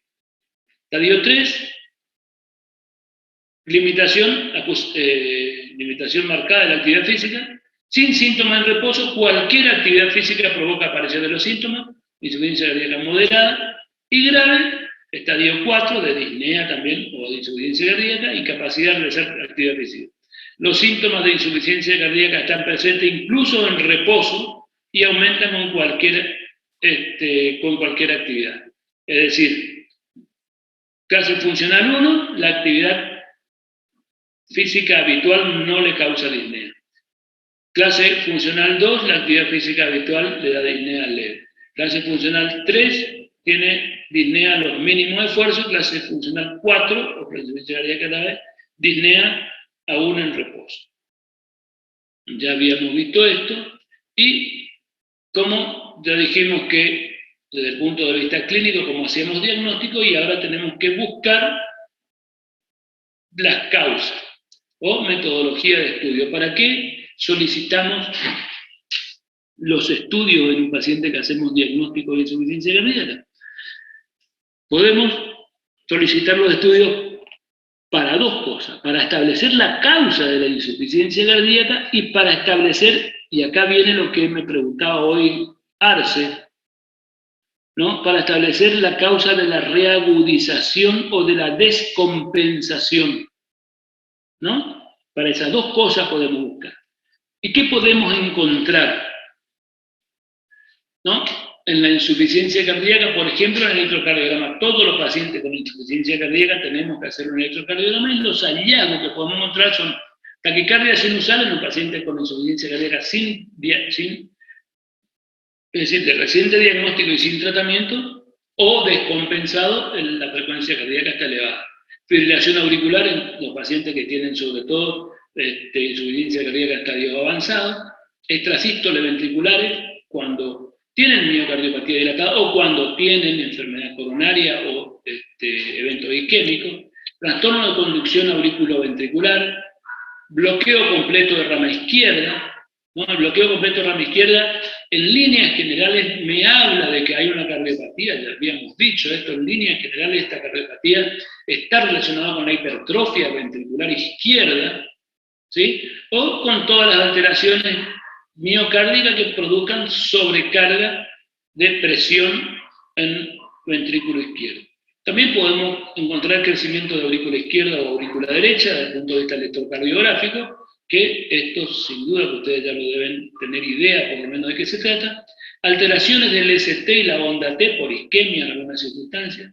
Podemos encontrar hipertrofia o sobrecarga ventricular izquierda. Ondas Q, si la causa de la insuficiencia cardíaca es en la cardiopatía isquémica o los infartos agudos de miocardio, vamos a ver ondas Q como secuela, digamos. Y complejo QRS mayor a 120 milisegundos, es decir, complejo QRS ancho. Si tenemos un electrocardiograma normal en un paciente que tiene clínica de insuficiencia cardíaca, el diagnóstico de insuficiencia cardíaca crónica debe ser revisado con atención. Es decir, difícilmente encontremos un electrocardiograma normal en un paciente con insuficiencia cardíaca. Dijimos, bloqueo de rama izquierda, QRS ancho, más de 120 milisegundos. Otro de los hallazgos, bueno, bloqueo de rama izquierda. Esto es, fíjense, este es un bloqueo de rama derecha, tiene S el de 1, 2, 3, R en ABL, es R ancha, ¿no? 2, 3, R, L, F, tiene S ancha en B5, B6. Pero ¿qué es lo que pasa? No tiene la RSR'. ¿Por qué no tiene? Porque seguramente se amputó. ¿Y por qué se amputa la R? Y porque tuvo una enfermedad coronaria, es decir, el rama derecha con infarto previo, ¿no? Estos son los hallazgos que podemos ver en los pacientes con cardiopatía.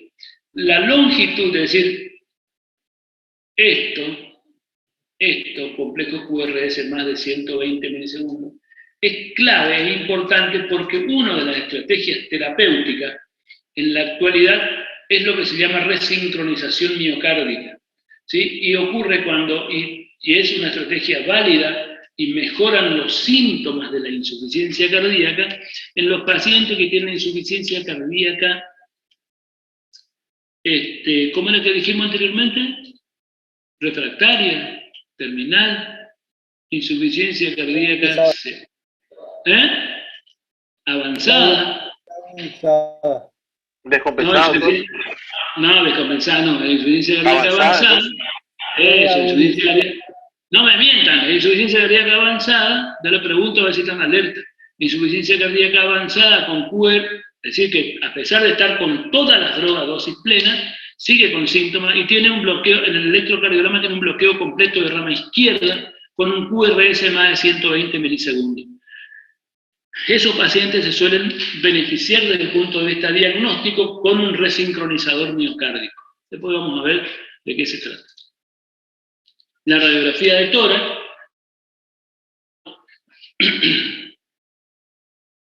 Ahora me acordá que después vamos a ver cuando hablemos de tratamiento.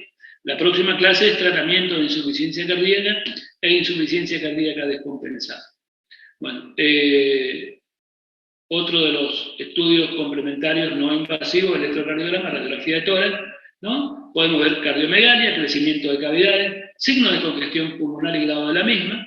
Bueno, a veces para descartar otras patologías o diagnóstico diferencial, por ejemplo la EPOC, o una patología que pueda reagudizar, por ejemplo, una neumonía o un neumotórax, para valorar posibles factores precipitantes, es decir, que reagudizan, por ejemplo, la embolia del pulmón, la neumonía, etc.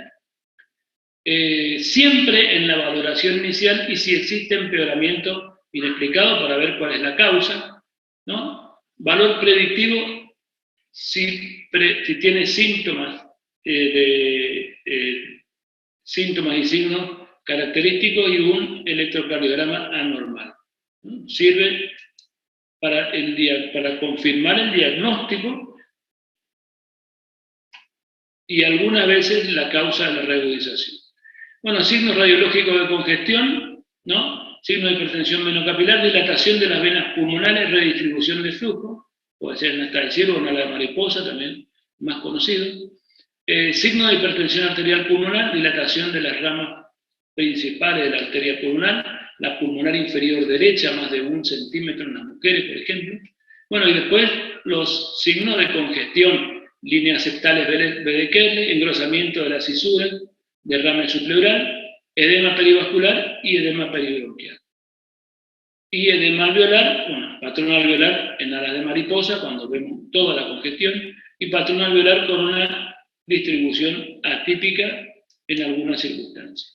Bueno, en la radiografía de tórax, fíjense, signo de congestión, ¿sí? Y congestión iliaca, ¿no? También cierto grado de cardiomegalia, lo mismo que acá, cardiomegalia con congestión bivalente.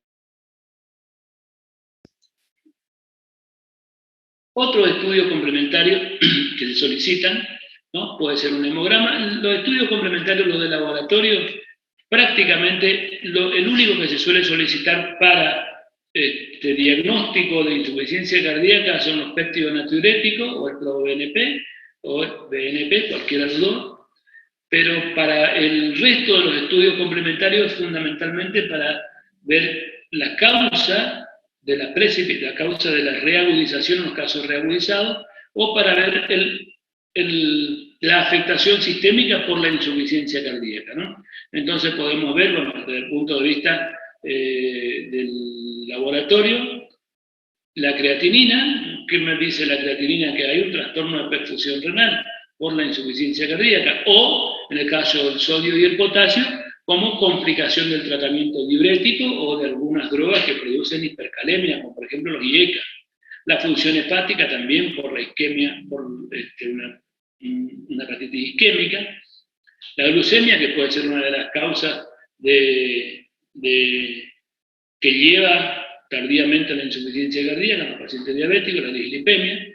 Proteínas albúminas en los pacientes con edema, en líneas generales, para evaluar si no hay afectación renal, lo mismo que la creatinina. El estudio de orina, por ejemplo, un sedimento de orina y un citoquímico para evaluar si no hay infección urinaria o alguna patología renal. Y después tenemos algunas pruebas especiales, como por ejemplo las hormonas tiroideas, T4, T3. Bueno, esto fundamentalmente, fíjense ustedes, cuando hay fibrilación auricular de alta respuesta o cuando se sospecha alguna enfermedad tiroidea. Por ejemplo, paciente con insuficiencia cardíaca o cualquier paciente que de pronto hace una fibrilación auricular con alta respuesta, no sabemos la causa, y de las personas de más de 60 años, el hipertiroidismo suele ser la causa más frecuente. Bueno, la digoxinemia, en los casos que las personas ya tienen tratamiento de insuficiencia cardíaca, está con digoxina, porque la digoxina puede producir intoxicación digitálica, digamos, y eso reagudiza. Bueno, calcio, magnesio, en las personas que tienen alguna afectación sistémica o alguna afectación renal, fundamentalmente, y en lo que se sospecha alguna enfermedad coronaria o alguna, digamos, alguna isquemia miocárdica, solicitar enzimas cardíacas. ¿Está? Por ejemplo, CPK, mioglobina o troponina. Los péptidos natriuréticos, cuando nosotros tenemos un paciente que o está reagudizado o tiene disnea y no podemos diferenciar bien desde el punto de vista clínico, será una disnea de origen respiratorio o cardíaco, y se suele solicitar los péptidos natriuréticos. Las concentraciones plasmáticas de BNP o NT-proBNP son útiles en diagnóstico de insuficiencia cardíaca o diagnósticos diferenciales, ¿no? La concentración baja, normal en pacientes sin tratar, es improbable que tenga insuficiencia cardíaca, o sea que ya partiendo de ahí, podemos decir, tiene un EPOC. Su elevación puede indicar presencia de disfunción diastólica, también aumentan la hipertrofia ventricular izquierda, la valvulopatía cardíaca, isquemia aguda o crónica, hipertensión lateral, embolia de pulmón, ¿no? Y el BNP y el NT-proBNP tienen un potencial pronóstico considerable, esto es importante, aunque se está por determinar su papel en el monitoreo y tratamiento. Todavía no se utiliza para monitoreo y tratamiento, pero sí sabemos que valores muy, muy elevados pueden llegar a ser un predictor clínico de mortalidad. Y bueno, hablando de los BNP y proBNP, valores menores a 100 picogramos mililitros para BNP o a 300 para el NT-proBNP, se descarta el diagnóstico de formas agudas de insuficiencia cardíaca y menores a 35, ¿no? Para el BNP y de 125 para el NT-proBNP, ¿no? En las formas no agudas. Es decir, fíjense ustedes, tenemos que tener presente sobre todo cuando no está claro el diagnóstico de insuficiencia cardíaca. Bueno, otro estudio, la capacidad funcional mediante la prueba de ejercicio, sin la prueba ergométrica o consumo de oxígeno, fundamentalmente es útil para la evaluación pretrasplante en los pacientes con insuficiencia cardíaca. Y después nos queda la ecografía, El ecocardiograma es otro de los estudios complementarios en la actualidad, junto con el electroradiografía. Yo le diría que todos tenemos que tener. Un paciente con diagnóstico de insuficiencia cardíaca solicitarla. Y bueno, y esto nos permite hacer diagnóstico de la cardiopatía, qué tipo de cardiopatía, miocardiopatía, alteraciones valvulares, patología pericárdica, si tiene o no, cardiopatía congénita, alteración segmentaria de la contractilidad. Bueno, la alteración segmentaria de la contractilidad, fundamentalmente, y la causa más frecuente de esto, es la enfermedad coronaria. Después quedarían las carditis, digamos, en algunas circunstancias. El Chaga también suele tener alteración segmentaria de la contractilidad, suele hacer pseudoaneurismas ventriculares fundamentalmente, ¿no? Con dilatación de cavidad y una serie de otras plantas. Valoración de la función ventricular sistólica, es decir, el eco para estudiar qué cardiopatía, la función ventricular sistólica, bueno, diámetros y volúmenes ventriculares, fracción de inyección y fracción de acortamiento sistólico. Y valoración de la función ventricular diastólica, hipertrofia ventricular izquierda, tamaño de la aurícula izquierda, flujo diastólico mitral, cociente, este es un cociente de velocidades, que tiempo de desaceleración, ¿no? Y flujo de las venas pulmonares es lo que nosotros vemos en el ecocardiograma. Fundamentalmente, en el eco lo que suele ver con la dilatación de las cavidades, una de las cosas, la forma de las paredes, ¿no? Y después, fíjense ustedes, el grado de hipertrofia ventricular que tiene, ¿no? Y el eco transesofágico para evaluar fundamentalmente las valvas de la mitral y la orejuela de la aurícula izquierda. También se pueden solicitar resonancia magnética, ¿no? Resonancia magnética en diástole, en sístole, con trastorno de la contractilidad que no se llena, obviamente, es un paciente que tiene una enfermedad coronaria severa, ¿no? También se utiliza en la actualidad tomografía multicorte, la tomografía con emisión de monofotónica, o la SPECT, y el monitoreo electrocardiográfico ambulatorio del Holter por el tema de las arritmias en las personas que tienen riesgo de muerte súbita o cardiopatía isquémica.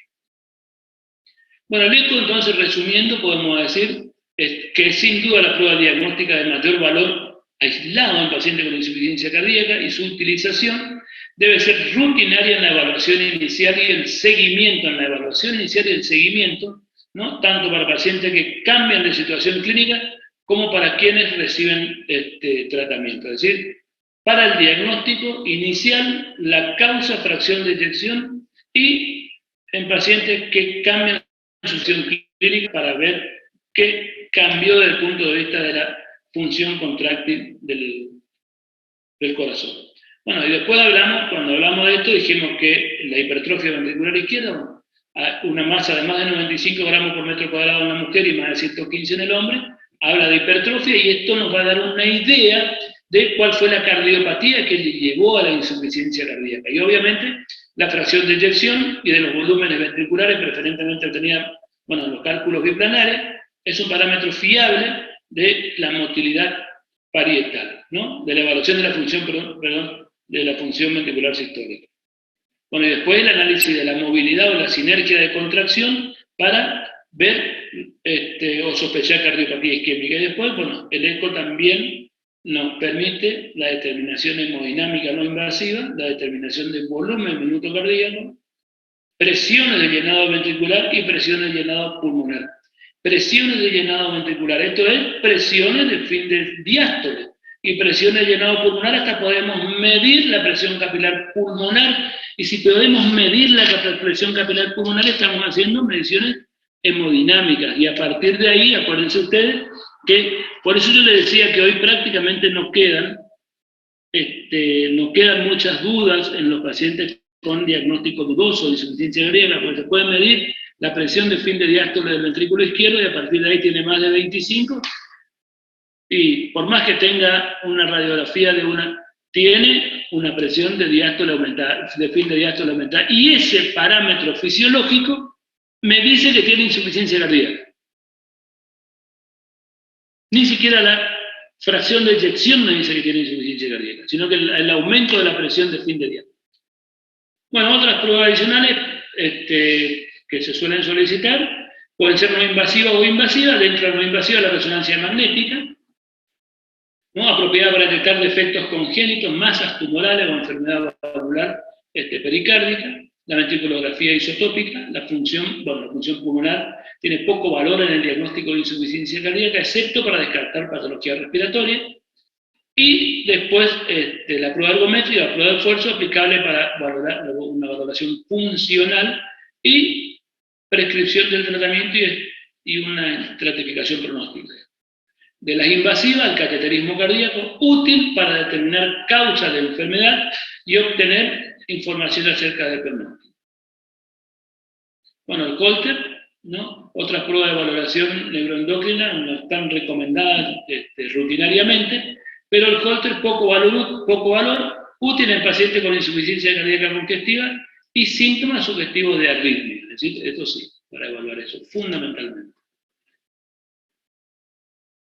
Bueno, los requisitos para el diagnóstico de la insuficiencia cardíaca en la práctica clínica se deben descartar otras enfermedades que puedan imitar o exacerbar los síntomas o signos de insuficiencia cardíaca. Es decir, tenemos que, con todo lo que habíamos dicho antes, los criterios mayores, menores, descartar una causa. Cuando tenemos eso sin causa, tenemos insuficiencia cardíaca. Y por supuesto que también tenemos las causas precipitantes, ¿no? Precipitantes o causas más frecuentes del empeoramiento de la insuficiencia cardíaca. Y esto es lo que charlábamos recién, lo que decía Juan Carlos, ¿no? Que esto forman parte de las reagudizaciones, que no forma parte de la insuficiencia cardíaca avanzada. Bueno, dentro de esto tenemos las causas no cardíacas y las causas cardíacas. Las causas no cardíacas, incumplimiento del régimen higiénico dietético, bueno, prescriptos, sal, líquido, medicamentos, prescripción reciente de otros fármacos antiarrítmicos diferentes, amiodarona, betabloqueante, ¿no? Aspirina. La aspirina hay que tener un cuidado especial porque en los pacientes que reciben furosemida y aspirina, la aspirina hace que la furosemida pierda efecto y pierda potencia, así que esa interacción farmacológica hay que tener presente. Bueno, el verapamilo que produce una disminución de la contractilidad miocárdica, lo mismo que el del Diacen. Hay que tener cuidado con estas dos drogas en las personas que tienen miocardiopatía dilatada y más aún si están descompensadas. Bueno, después tenemos las infecciones, ¿no? Como causa de reagudización o de empeoramiento de la insuficiencia cardíaca, el abuso de alcohol, la disfunción renal o uso excesivo de diuréticos, embolia de pulmón, habíamos dicho recién que la embolia de pulmón es una de las causas de reagudizaciones, la hipertensión arterial, disfunción tiroidea, sobre todo cuando le prescribimos amiodarona y comienza a ser un hipertiroidismo o un hipotiroidismo, y las anemias son causas frecuentes, digamos, de reagudización o de descompensación de la insuficiencia cardíaca. Por supuesto que hay que resolver este problema y el paciente cambia su clase funcional. Y después tenemos las causas cardíacas, la fibrilación auricular, sobre todo con alta respuesta ventricular, puede producir insuficiencia cardíaca descompensar una insuficiencia cardíaca o un edema agudo de pulmón o un shock cardiogénico, inclusive en algunas circunstancias. Y otras arritmias ventriculares o supraventriculares también pueden desencadenar, pueden descompensar o reagudizar la bradiarritmia, la isquemia miocárdica, frecuentemente asintomática, incluido el infarto agudo de miocardio, es decir, sin angio. A eso se refiere asintomática, sin angio. Bueno, aparición o empeoramiento de una regurgitación mitral o tricuspidia, bueno, aparición o empeoramiento de una regurgitación mitral en forma aguda de una isquemia del músculo papilar, y eso puede producir edema agudo de pulmón o descompensar una insuficiencia cardíaca o shock cardiogénico inclusive. Y después, excesiva reducción de la precarga, ¿no? Debido a diuréticos, cuando se deshidratan o se ponen hipovolémicos los pacientes. Hasta acá llegamos con la insuficiencia cardíaca en los aspectos diagnósticos, y a partir de ahora tendríamos que comenzar con el tratamiento, que vamos a ver, si no mañana, el viernes, el tratamiento de insuficiencia cardíaca. Si hay algo en lo que no fui claro, estoy acá para responder las inquietudes y preguntas.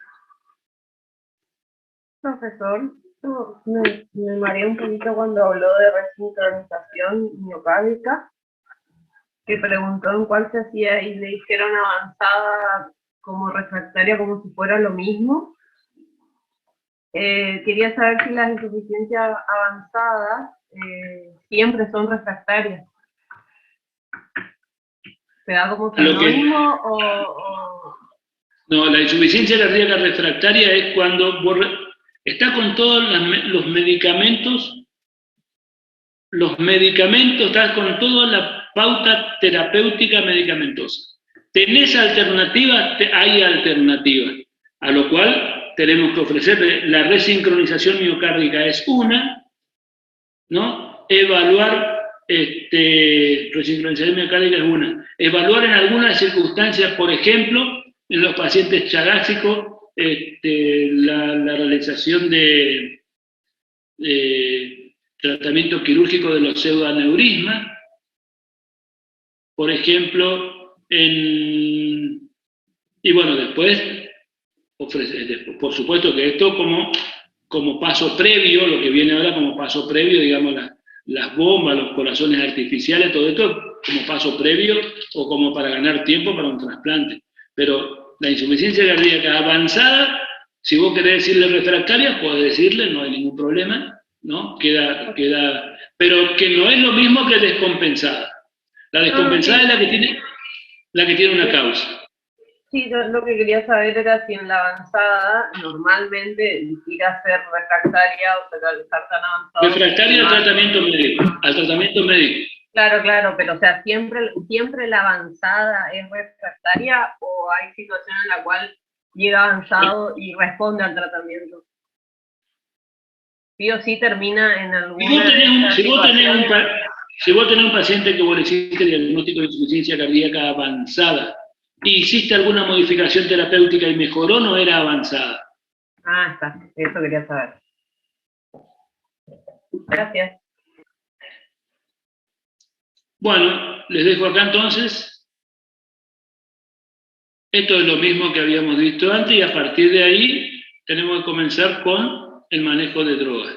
Digamos, el tratamiento, una vez hecho el diagnóstico, buscado la causa. Si no, por ejemplo, tiene signos y síntomas de insuficiencia cardíaca y vemos que tiene en el eco vemos que tiene una estenosis aórtica con un área valvular de menos de 0,7 centímetros.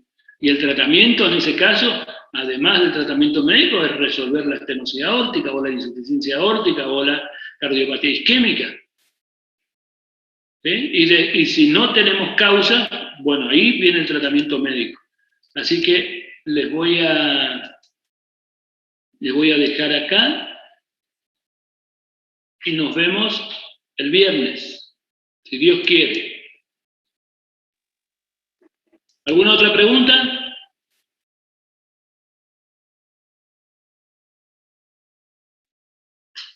¿Ni una preguntita? Bueno, voy a cerrar entonces el Zoom.